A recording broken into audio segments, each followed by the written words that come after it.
evilslothman here, back for another vid. Hello! Right. Yes, it has been a while, but we're going to skip all that shite and we're going to get on to the really good stuff. This is going to be a 007 tag. Now, as we all know, Skyfall's out at the end of the month. It's in November for you Americans, but, well, sucks to be you. And I've been going through and watching a lot of the films. If it's been on Sky or it's been through my own DVD collection. So what I've done is I've rated every Bond film that I've seen. We're not counting Never Say Never Again, and Casino Royale is a mess. The original Casino Royale. And every official Bond title, and I've rated them. So there's 22 films that I've seen. And so I put them in order. The tag will be to rate all the Bond films that you've ever seen. You don't have to have seen all of them. Or if you just want to give yourself like a top 5 and the bottom 5. That's fine. But here is my ratings for the films. And it's not going to be your standard Goldfinger is best and Her Majesty's Secret Service is worst. Because that shit don't fly. We have thought about it. Right. So, we're going to start from the bottom. So this is 22. And my least favourite Bond film. Moonraker. I will say, actually, to be honest and fair, Roger Moore is my least favourite Bond. And this film is just a mess, to be fair. I'm much more into the hard-hitting kind of Bonds rather than the more silly and comedic Bonds. And this is pretty much as silly and comedic as you could possibly get. They were going after Star Wars money and it just didn't work. There was a reason you did For Your Eyes Only after this film. So, yeah. I really don't like it. Next one. Die Another Day. A fucking mess of a film. Don't keep looking at me.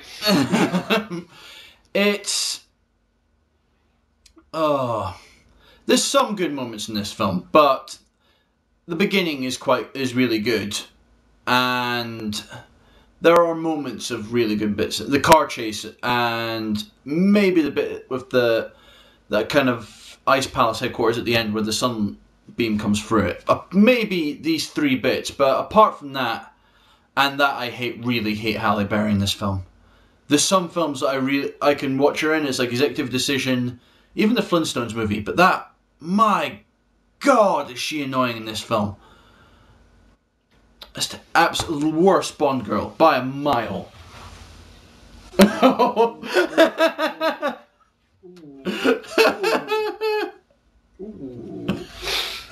Right, next one is Thunderball.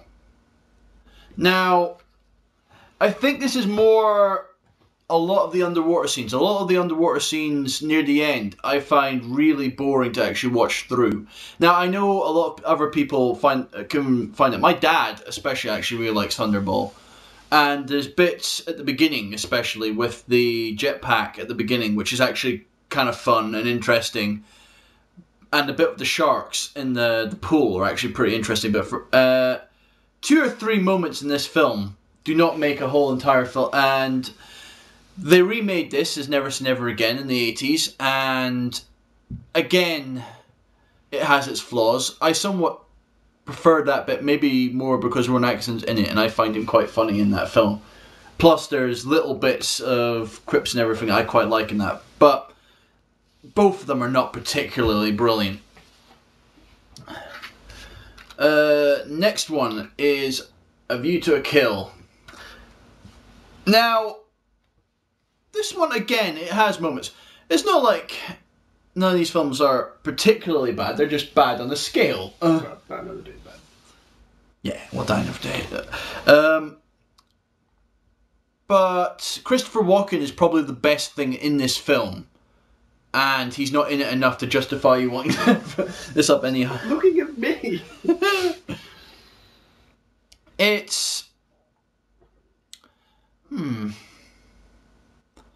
There's some good moments. I think the bits at the end in the mine are quite good, and there are bits, but it's not enough to justify it. The Man with the Golden Gun.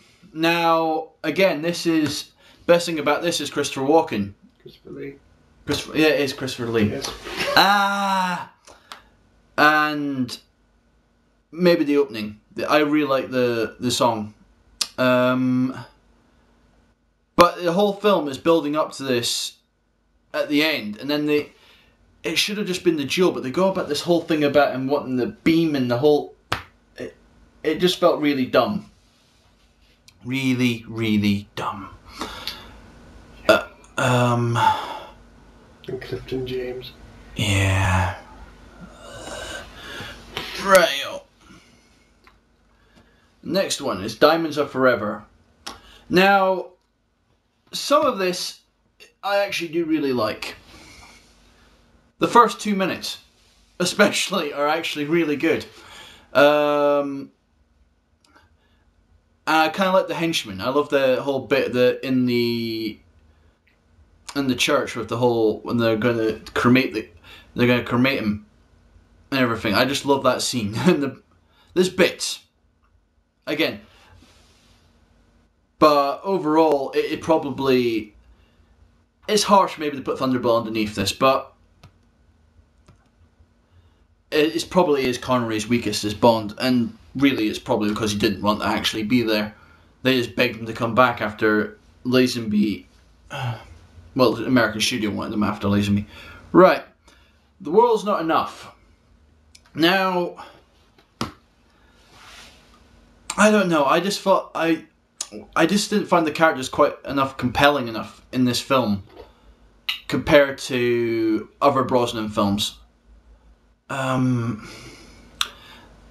Carlyle is really good in this film. It's just he's not in it enough, and Robbie Coltrane gets killed in it as Valentine, and that just annoys me all the time, always. Just spoiler. Valentine was my favourite character in GoldenEye, so yeah, even the GoldenEye game pissed me off. Well, the remake one that came out in 2010, the Wii, because he's hardly in it. He's in it to show off the club scene, and then he gets offed pretty much right after that.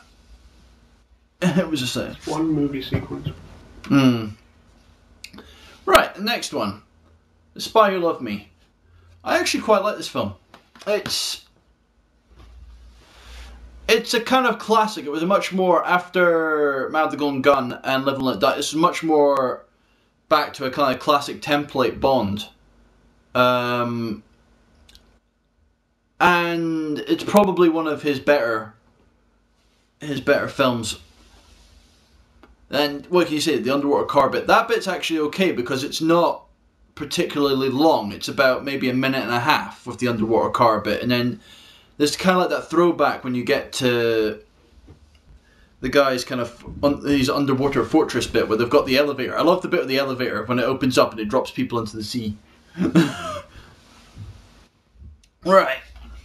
The next one is Quantum of Solace. Now, when I first watched this, I actually really hated it. And I came from a place where I absolutely adored Casino Royale. And it just felt like a letdown. It's like the character, okay, he was meant to be cold, he was meant to be disconnected due to the ending of Casino, but it just didn't feel right. It felt like it had gone too far. I could see what they were trying to do, but taking all the emotion out of the character just seemed to be... You couldn't get behind him in that way. Plus, I don't think Dominic Green was actually a particularly decent bad guy for that. It was kind of like... It's like, I could beat that guy up. It was like no one... It was never compelled you to get behind it that he was any real threat. I did particularly like the bit at the end, though, with the oil can, which was... But I did like that bit. It just felt really disjoint. And I'm really hoping Skyfall is a lot better than that. It looks a lot better already, but then again, I saw the trailer for Quantum of Solace and thought that looked really good. I will say that on repeated viewings, I've liked the film better each time I've watched it. So maybe there's something in that, I don't know. Right, the next one. On Her Majesty's Secret Service. I think this is a very underrated Bond film. It somewhat drags in the middle, but it has some really, really good moments. The bit with the cable cars, the bit the chase through the actual ice road, the ending,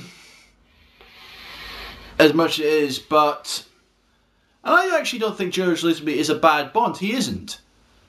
It's just that coming after Connery was always going to be particularly hard.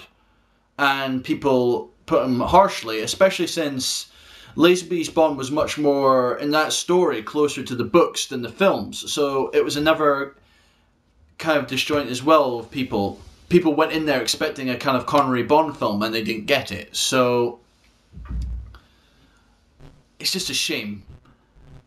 I still don't like how his publisher said he was going to have like 5 or 6 films after this, and it was all to do with and everything, because that was never going to happen. Right, next one. Live and Let Die. Roger Moore's first. I really like this. The bits with just him in solitaire are just funny as hell. There's so many good scenes. The bit in the caves, the bit... Samadi. There's just too many. Even the bit when they go to New Orleans and that bit when they're in the street and the guy gets shot, and then they have the whole bit when they come down with the coffin, just pick him up and then just walk off, and it's just like, okay, that just happened. Theme song's really good. It's probably one of Paul McCartney's best after he left the Beatles. It's a pretty good film. Next one, Octopussy. This is probably one of Roger Moore's best. It's just the whole way of going to India, the Fabergé eggs, the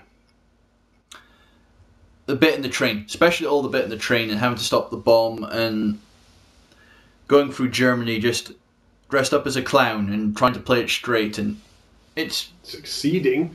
I don't know if it succeeds as much as it does for you. Well, for you it does. I don't know. Wait till my list. Right. Next one is Dr. No. Now, Dr. No, it's the first Bond film. It's kind of sets the standard for the rest of them.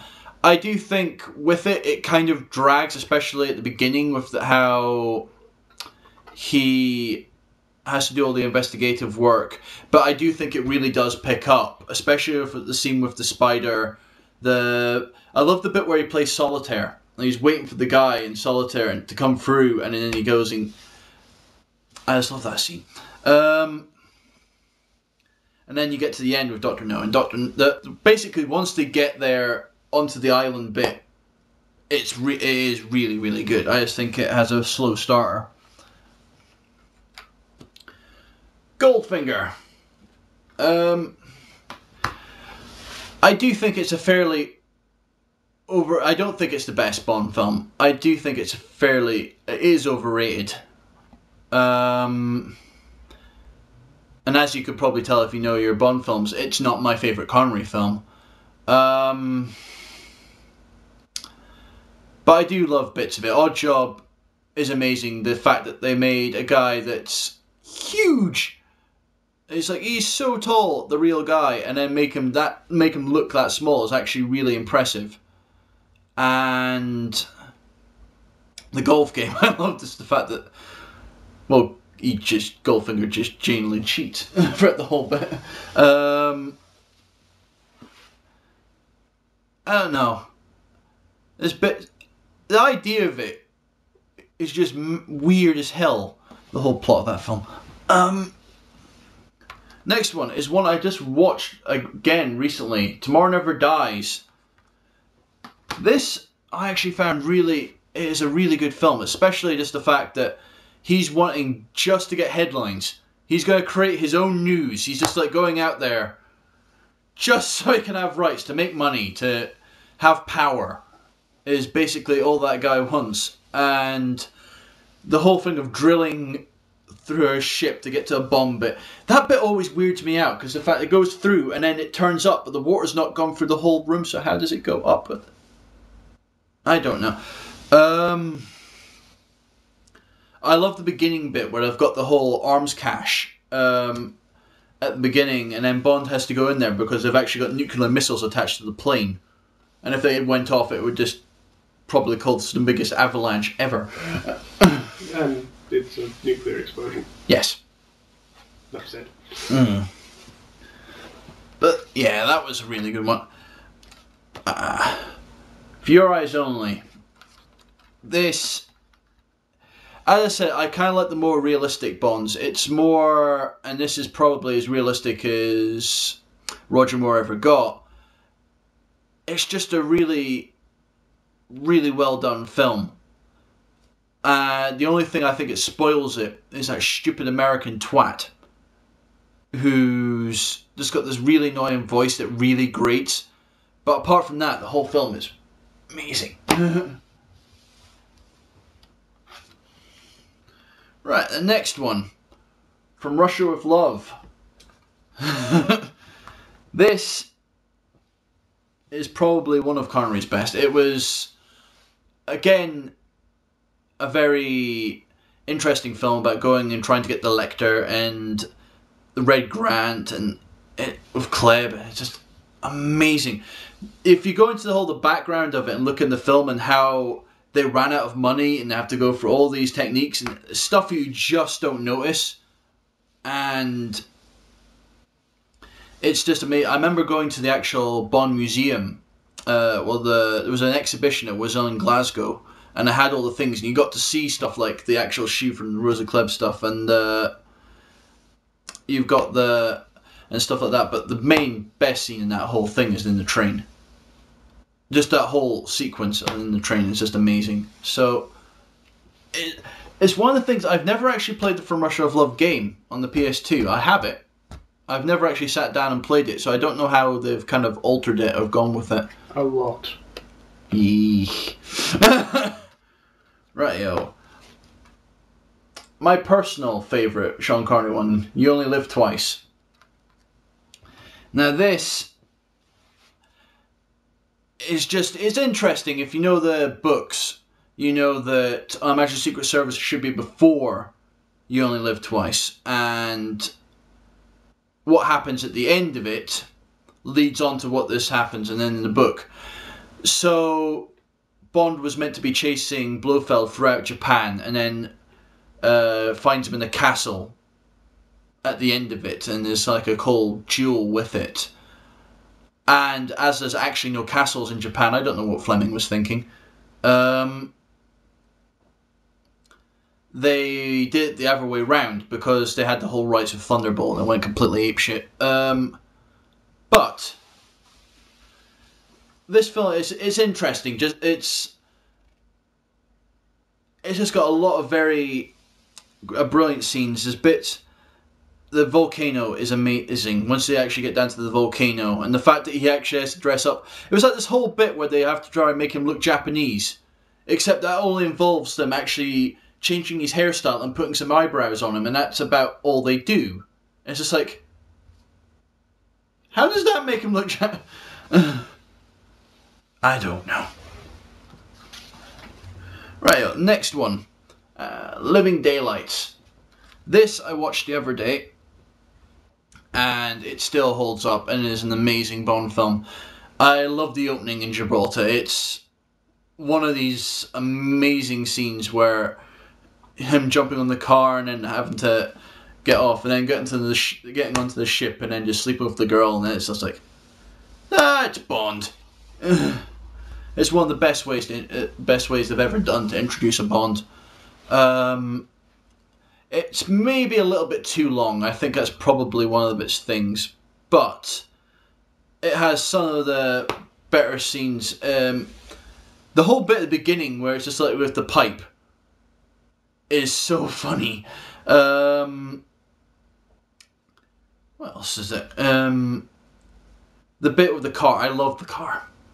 The Aston Martin V8 Vantage from the 80s. I absolutely adore that car, and they're shown off in such a good light in that film. And then near the end, the whole bit where they actually storm the airport at the end of it, and then the bit on the plane is amazing. It's just a very, very good film. Next one. GoldenEye.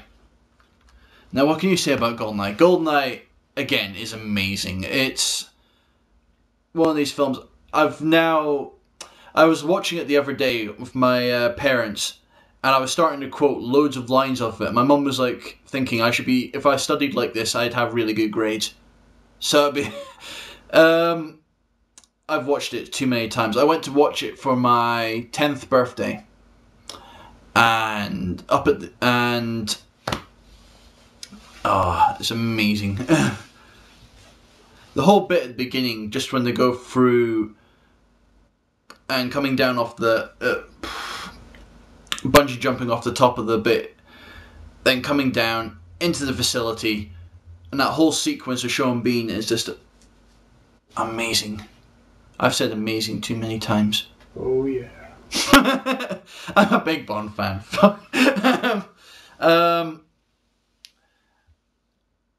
It's, if you know the games, I love the bit in Statue Park, and in the film it's not nearly as well covered, but that's maybe just...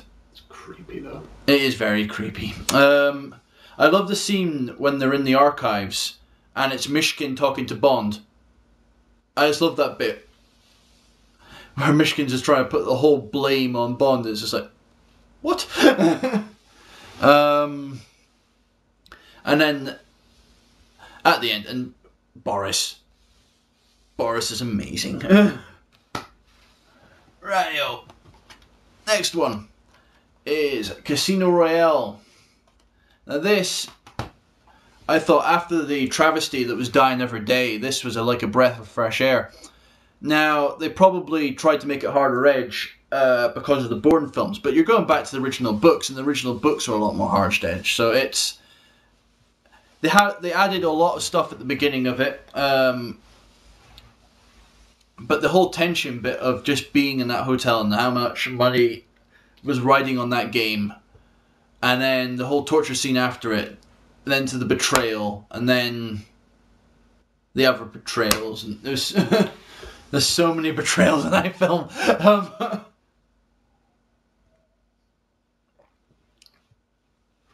But it's just really well done. I thought Daniel Craig was amazing in that film. Even like the opening sequences.